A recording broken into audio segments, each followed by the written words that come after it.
Hey everyone, welcome back to The Explainer. So if you're thinking about building a backyard oasis this year, well, you're in exactly the right place. Today, we're totally tearing down the numbers.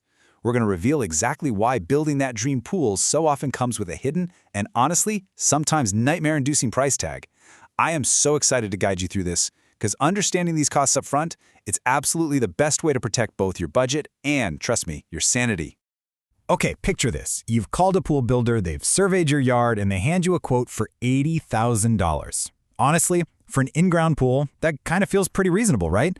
I mean, it's a big number, sure, but it feels comprehensive. It feels like a solid number you can literally take to the bank and plan your entire summer around. But here is the sticker shock that's waiting for you just around the corner. So the crucial point here is that your $80,000 expectation almost always balloons into a $130,000 reality by what the industry calls poor day. Yeah, we're talking about a massive $50,000 gap. And no, that's not because you suddenly decided to add a crazy grotto or a massive waterfall. No way. That gap exists for standard, everyday suburban pool projects. Okay, let's dive right into this roadmap. We're going to cover the 80K illusion, look at the three main pool types, and figure out exactly where that missing 50 grand is hiding.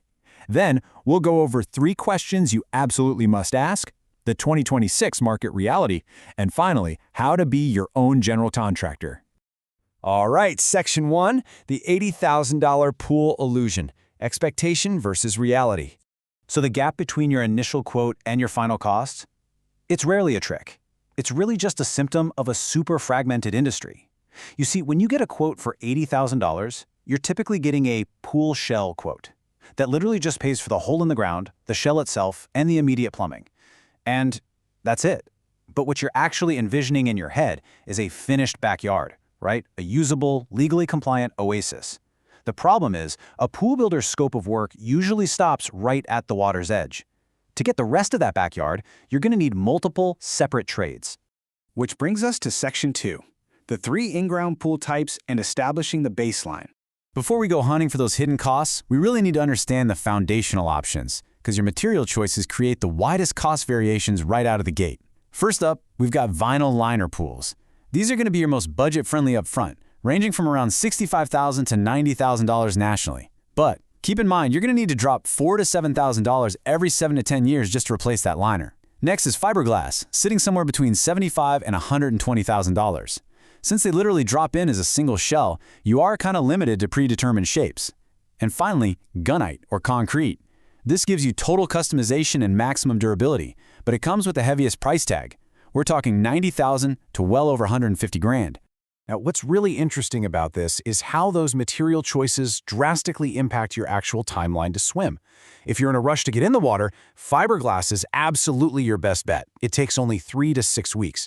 Vinyl liner, that takes a bit longer, usually 6 to 8 weeks. But if you want that fully custom gunite pool, well, you're looking at 10 to 16 weeks, mostly because that concrete needs several weeks literally just to cure properly. And hey, remember, that assumes perfect weather and 0 delays with inspections.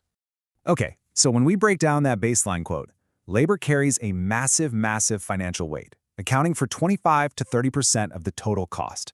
And this is absolutely crucial right now, because recent Bureau of Labor Statistics data shows construction wages have spiked nearly 5% year over year. So right off the bat, a whole quarter of your budget is actively getting more expensive as we speak. Moving on to Section 3, finding the missing 50 grand, the iceberg beneath the surface. Because your pool builder really only sold you the shell, it's time we logically categorize exactly where all that extra money is hiding. Let's break it down. First up, site prep and hauling. You've got heavy equipment tearing up your yard, trees that have to go, and the yard has to be completely regraded. Honestly, that's easily $5,000 to $15,000 right there. Next is essential infrastructure.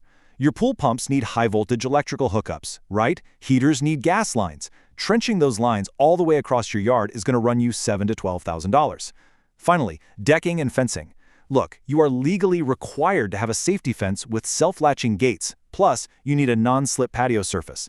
A basic concrete patio and an aluminum fence, that's going to add another 15 to 30 grand to your bill. The numbers add up incredibly fast. And listen, because construction is basically never perfect, the National Association of Home Builders highly recommends holding a 10 to 15% contingency reserve. So, on a major pool project, that literally means you need an extra $10,000 to $20,000 just sitting in cash, entirely for surprises. Let's jump into Section 4. 3 questions you must ask to take control of the quote. Okay, now that we know where those sneaky costs hide, let's empower you to ask precise, targeted questions before you ever sign a contract. Question number 1. Ask them point blank, does your quote include the cost of electrical and gas line installation by a licensed subcontractor? Why ask this?